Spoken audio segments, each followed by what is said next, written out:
Echo and the Angel Reflection, Reverberation 2, by Adrift.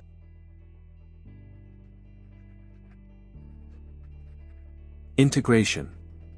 It's a word we toss around in therapy, education, even design, but for people like Echo, it was never just about fitting in. It was about survival. You learn quickly, when your mind works against you, that people can be dangerous. Their attention, their expectations, even their kindness. So you build walls. Quiet ones. Subtle. You laugh when they laugh. You nod at the right times. But you keep the core of yourself locked so deep even you forget the combination.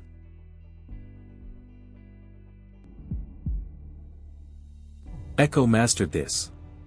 Not as a strategy, but as a reflex. It wasn't shyness. It wasn't stubbornness. It was a kind of emotional camouflage. One he wore so long it became skin.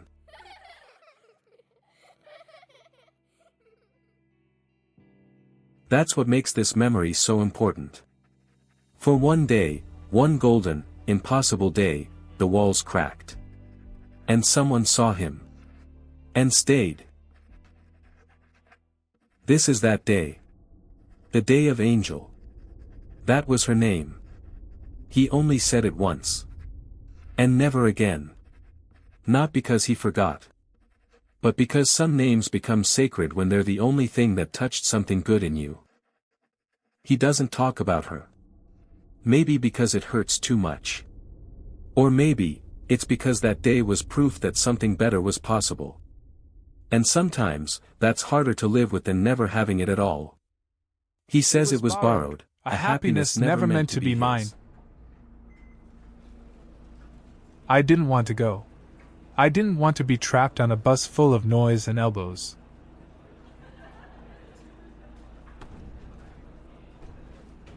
The air smelled like feet and fruit snacks.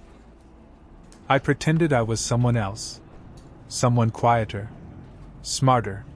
Better at being small.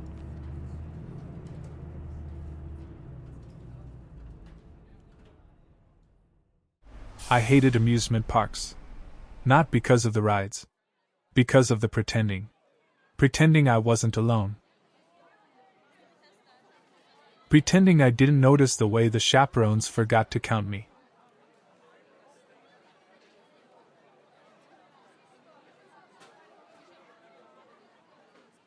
I already dreaded the ride home, where I'd stare at that same reflection, until my body gave out. But then, she happened. I've always loved roller coasters. That first car. When you're locked in. Click, click, click. Up we climbed. Sunlight flared through her hair. We reached the top. We fell. We screamed. Somewhere in the chaos. But we held on.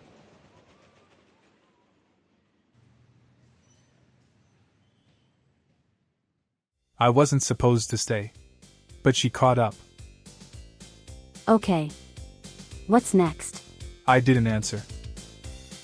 I just followed. Again. We didn't make a plan. We just kept walking. From ride to ride, game to game. Like the park itself was unfolding around us. We rode the tilt-a-whirl 3 times in a row. Until we couldn't walk straight. She laughed so hard she had to sit on the curb. I laughed too. Quiet at first. Then real. The kind that made my ribs hurt. She won me a plush snake at the ring toss. Said he looked like he needed a friend. I named him Swindle. We got matching ice cream cones. Hers was rainbow sherbet. Mine melted faster than I could eat it. She smeared some on my nose. I froze. She just grinned, wiped it off with her thumb, and kept walking. Every now and then I'd step out of myself just long enough to wonder, why is she still here? Why hasn't she walked off? Does she not see what I am? But every time I slowed, she slowed too. And when I fell quiet, she didn't fill the silence. She just let it be ours. I started to forget how tired I was. I started to forget I was supposed to be invisible. For a few hours, I got to exist inside a story that didn't need fixing. The shadows started getting longer. The sky turned the color of honey spilled over blue. I remember the way the sun lit up her hair, like it was woven from the day itself. You going to be at school tomorrow? I shook my head. Not from here. She went quiet, then nodded. That sucks. I thought maybe she'd stand up, say, bye, and walk away. That would have made sense. But she didn't. She stayed. I wanted to tell her everything. How I never get picked. How I didn't think I was allowed to have a day like this. But instead, I just breathed slow, and tried not to break the moment by wanting it too much. The announcement called her group. She looked at her wristband. That's me. We walked in silence toward her bus. The crowd of kids already waiting looked nothing like her. Loud. Wild. I was always looking for something to tear apart. She slowed when we reached the door. That's me. I had fun. Then she tore her wristband in half and handed me one side. So you don't forget me. And then I saw them. Her friends. Watching. Whispering. Laughing. I knew that sound.